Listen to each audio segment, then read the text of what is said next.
All right, rants and reflections. C. C is for clues and gaps. Now, some people might call it research. But really what it is it's your ability to stay in the know in your industry and the collateral industries that support what you do. And you take the time to learn about what's going on in your business world. I'll give you an example. Last September or so, I was teaching a masterclass, I think, and I saw coming across YouTube a 15-second commercial by Coffee Mate, which is, of course, Nestle. My dogs are wrestling. And that Nestle commercial came across and said, Coffee Mate, you can make 20 coffee house style coffees for the price of just one takeout. Coffee Mate. And I went, isn't that interesting? Coffee Mate used to be all about the experience, right? Pour the creamer in and get a delicious experience. And you can, yeah, the dogs are running around. We're doing a fire tonight too. So what I realized was that they had switched from experience marketing to value marketing based probably largely on economic factors. And I went, wow, I probably need to shift some of our marketing to match, because these big guys that have millions of dollars to spend on ads are going to be running these on all the TV channels and everything. And people are going to start picking up on these value-based ads rather than the experiential ads that they were running before.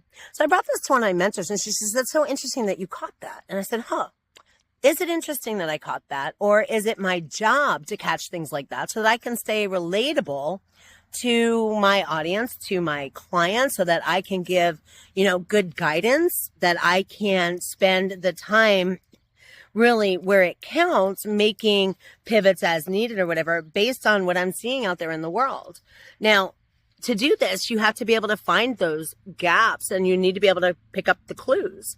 A lot of reasons that we miss these kinds of things is we're not really looking for them. We're kind of researching based on what does our customer want. Well, Henry Ford once said, if I asked my customers what they wanted, they'd want a faster horse rather than a motorized car. Interesting kind of way to look at things. But I think it's so important to keep your eyes open for the clues and the gaps that are going on in the world, to ask yourself, why are people buying certain things right now? How long is it taking them to make a buying decision, so that you can adjust your own company strategy appropriately? I think that sometimes we block ourselves out from doing this because we believe, well, we have this unique selling position, which you should have a USP. And you think that that unique selling position isn't actually affected by the market forces or what's going on in the world, or what, God forbid, we look at our competitors, what our competitors are doing, because our competitors may not be competing on the same USP, but they may have the same product or the same service, and they've also had to pivot and make some moves. So clues and gaps. C, rants and reflections. Give me your opinion. I'd love to hear it.